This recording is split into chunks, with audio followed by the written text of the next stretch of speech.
The actions of the federal government are basically getting us closer to a potential hot war with China. And one thing that most people aren't aware of is recently, just last week in fact, the Senate Foreign Relations Committee approved a bill that's titled the Taiwan Policy Act. Now, what is this? It passed through the committee, the Senate will vote on it, the House will vote on it, and it's a bipartisan effort. I have no doubt that this will pass. Well, the bill basically moves the United States away from supporting the one China policy, meaning we're creating more tension with China in essentially butting in on the issue with Taiwan. Now, the Senate Foreign Relations Committee approved this legislation by a 17-5 vote, and it was very much bipartisan. The new bill's headline provisions entail a change in US policy to treat Taiwan as a major non-NATO ally, and to that end, authorize $6.5 billion worth of military aid for training, equipment, and weapons, as well as prepare a suite of sanctions should a Chinese attack on the country materialize. Now, that tactic is very similar to what we're engaging in currently with Ukraine. We have funneled $15 billion of military aid to Ukraine. I'm sure there will be more in the future. And we had made security promises to Ukraine back in the 1990s when we urged them to do away with their nuclear weapons. They did that, and we're keeping up our side of the bargain, although I would argue, where's the line? How much in military aid are we sending? And is it because we're genuinely trying to help Ukraine, or is there a profit motive involved with these military contractors? Now, to do this, in addition to do that with Ukraine and then add on a potential conflict with China and Taiwan is kind of disastrous, to say the least. So lawmakers had already agreed, by the way, to appropriate about $4.5 billion in military aid to Taiwan, but this new legislation adds an additional $2 billion, making the total amount $6.5 billion. Now, rather than being designated a major non-NATO ally, as the bill's text first put it, Taiwan will now be treated as though it were designated.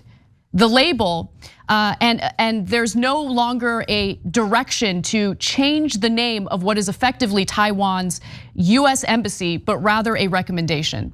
So again, it's a stronger stance on like moving away from this one China policy. And of course, that infuriates China.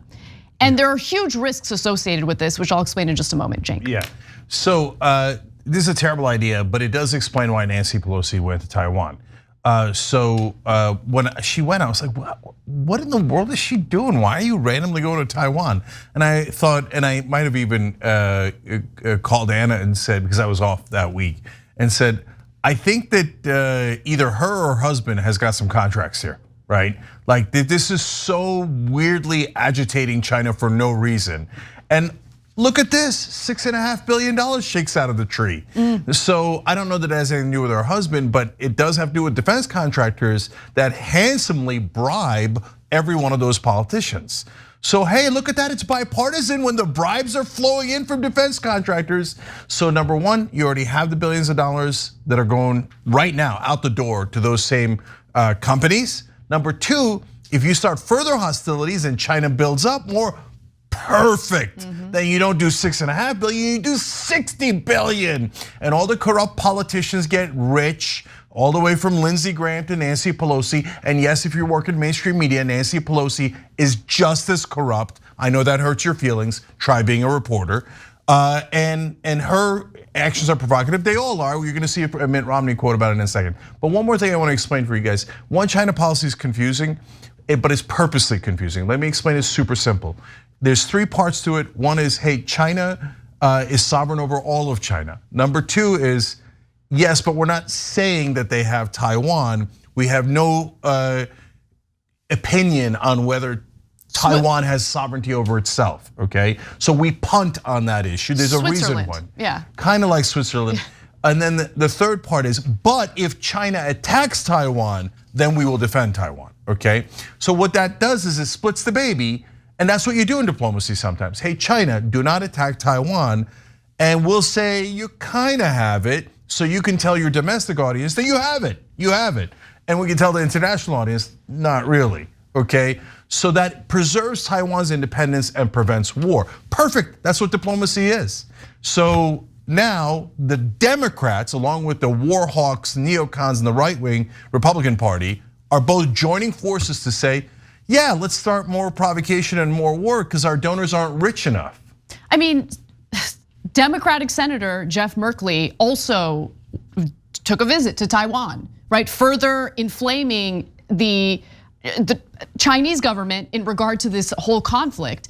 And so let's talk about what could go wrong and what will likely go wrong as we continue to fan the flames unnecessarily.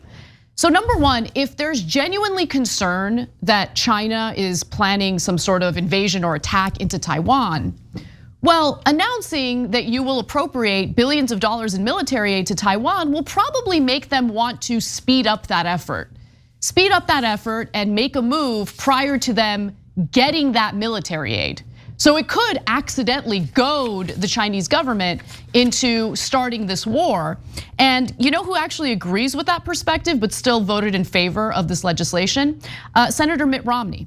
So as Jacobin writes, even one of the yes votes on the Senate committee, Senator Mitt Romney, explicitly acknowledged this risk. We're doing something that's highly provocative and bellicose, he said. And I should also note, if you think that this is, if you don't care, right? If you're like, I don't care about foreign policy. I mean, yeah, it sucks that all this money is being funneled to defense contractors. It causes conflict in other countries and other regions of the world. It's terrible, but doesn't really affect us. No, you guys don't understand. China, because of our actions with globalization and all of that, is essential to the global economy. Essential. So any of the supply chain issues that anyone has complained about in the past as a result of COVID, just understand that is nothing compared to destroying what relationship we have with China, goading China into a full-blown hot war with Taiwan. It would be a disaster. But are we even thinking about that disaster? I mean, we are, but is the Senate thinking about it? Are these lawmakers who are corrupt and bribed, legally bribed by these defense contractors thinking about the huge potential downsides of this? No, they're not. What's amazing about Romney's quote is he said, we are being highly provocative and bellicose, and then he voted yes. Yeah. So they're not even hiding it. They're like, well, we're trying to provoke trouble.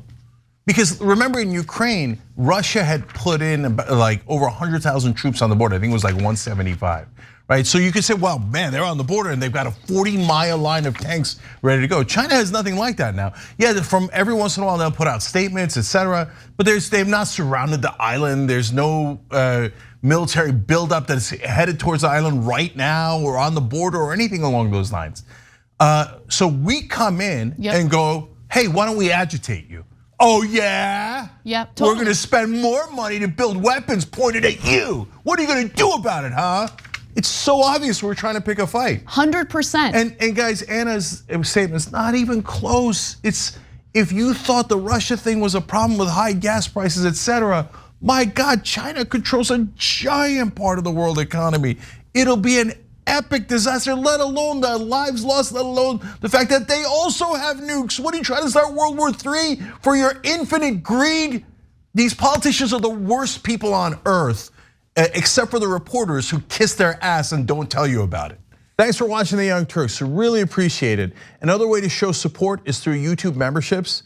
You'll get to interact with us more. There's live chat emojis, badges. You've got emojis of me, Anna, John, JR, so those are super fun. But you also get playback of our exclusive member-only shows and specials right after they air. So all of that, all you gotta do is click that join button right underneath the video. Thank you.